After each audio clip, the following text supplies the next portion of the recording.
lorsqu'on a vendu l'entreprise familiale, la première, Max, ce fut un grand choc pour tous. Puis on a été 5 ans où on avait signé une entente de non-concurrence qui nous empêchait de revenir dans une industrie qu'on aimait beaucoup. Au bout de 2 ans et demi, à force de travailler à réaliser ça, à un moment donné, moi et Bruno, on se dit « Hey, qu'est-ce que ça ferait si on viendrait dans notre industrie? Il nous reste 2 ans et demi. OK, peut-être que c'est la bonne décision. À ce moment-là, il fallait accepter de repartir puis de bâtir de zéro. » On a dit « On a-tu du fun à faire ça? » t'sais? Alors là, c'est là qu'on s'est dit, ben c'est peut-être en entreprise. Tu sais, nos tripes d'entrepreneurs nous parlaient pas mal fort. Alors c'est comme ça qu'on a décidé de repartir. Pour nous, avoir une relation avec un client, un fournisseur, un partenaire financier, un employé, c'est très important. Puis c'est pour ça qu'on a accepté de redémarrer Calia. Fait que de retourner dans ce domaine-là, puis de retourner avec David puis MyFinance où je me sentais confortable, très confortable. Quand on parle d'être entrepreneur, tu as besoin d'être entouré des gens avec qui tu es à l'aise, puis je l'étais avec MyFinance et David. C'était des bonnes sources de motivation pour retourner dans ce domaine-là. Alors Calia a maintenant 10 ans, c'est 26 employés, c'est 150 points de vente à travers le Canada et dans des grands centres urbains aux États-Unis. C'est 40 000 pieds carrés d'entrepôt. Alors, et c'est une entreprise qui a un grand rêve de tripler ses ventes à très court terme. On a notre studio design Calia, dans lequel on est très fiers, puis on a des bons designers, des ingénieurs. Alors, on procède à la conception du produit. Par la suite, c'est la fabrication, bien sûr, le contrôle de qualité qui va s'associer à ça. On fait affaire avec des gens de classe mondiale. Alors, autant pour les composantes de nos produits que pour les gens qui manufacturent certaines de nos pièces, on est vraiment fiers des gens avec qui on travaille, qui ont une très bonne réputation. Par la suite, bien sûr, c'est tout le contrôle de qualité que j'ai parlé qui se faisait en usine, mais qui se fait aussi chez nous, chez Calia.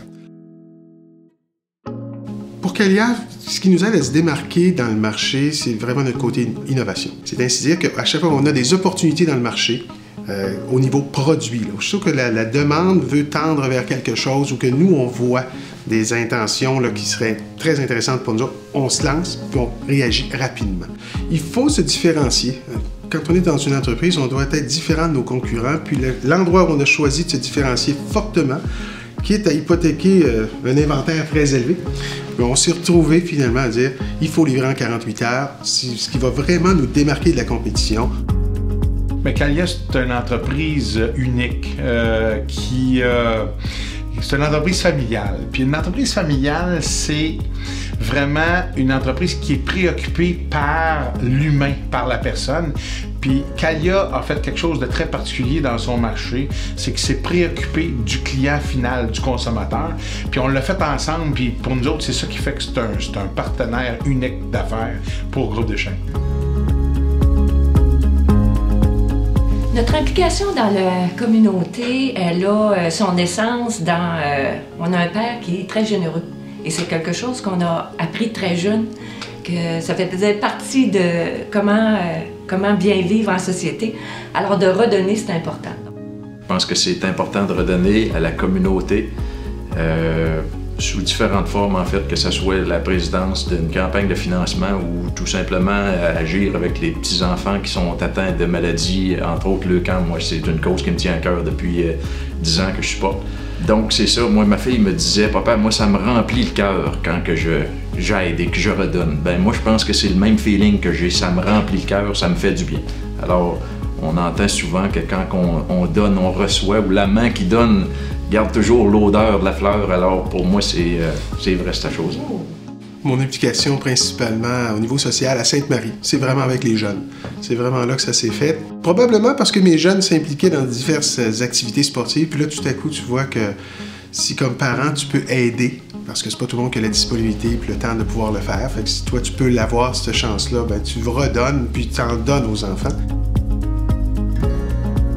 Travailler avec ses collègues qui sont en même temps la famille.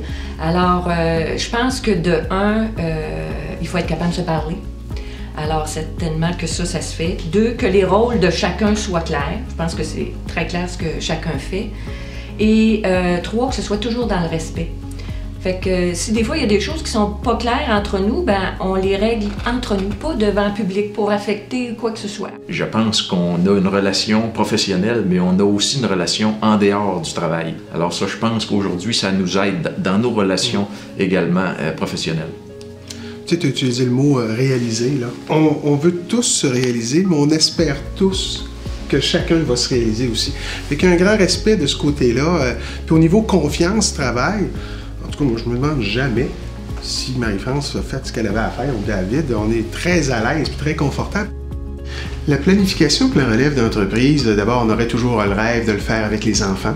Alors, c'est sûr qu'on essaye d'impliquer les enfants dans l'entreprise au stage où on est aujourd'hui. La planification demeure bien importante. On est quand même, nous autres, à un moment où on sera probablement pas là dans 15 ans. Alors, il faut déjà commencer à penser à faire le switch, finalement, puis commencer à penser à comment est-ce qu'on va regarder ça dans l'avenir pour les prochains joueurs qui vont faire ça. Puis déjà, on le voit, on a un virage jeunesse au niveau des employés qui rentrent chez nous, puis ça, je trouve ça extraordinaire. Les défis qui attendent Calia pour l'avenir, on les a identifiés la journée 1 qu'on a parti notre entreprise. Puis on est au moment où on va devoir maintenant y travailler. Alors, il a fallu concevoir nos gammes de produits initialement, puis démarrer finalement l'entreprise.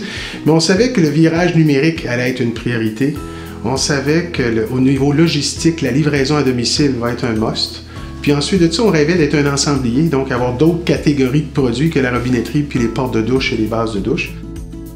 Alors moi, le conseil que je donnerais à un entrepreneur qui se lance en affaires, c'est de partager son rêve à voix haute et surtout savoir s'entourer d'une équipe qui va le compléter.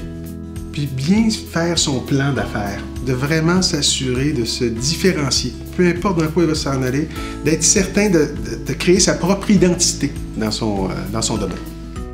Et puis, il ne faut pas avoir peur d'oser, puis de revenir, puis quelqu'un nous dit non, on revient encore, parce que ça, là, les gens aiment un entrepreneur qui croit assez en son rêve, parce que si c'est fait dire une fois non, il va retourner puis essayer encore. Ça se bâtit pas tout seul. Alors, il faut y mettre de l'énergie, il faut y croire, comme ça n'a pas de bon sens. Et puis des fois, parfois, ça peut bifurquer un petit peu, mais ça va cheminer. Calia, dans 10 ans, je l'espère en fait que le succès de Calia va toujours pouvoir reposer sur le talent, la passion, l'engagement de nos employés tel qu'il se fait actuellement. Calia, dans 10 ans, c'est un important employeur de la région, un engagement communautaire important. C'est encore plusieurs et beaucoup de belles histoires d'eau à vivre.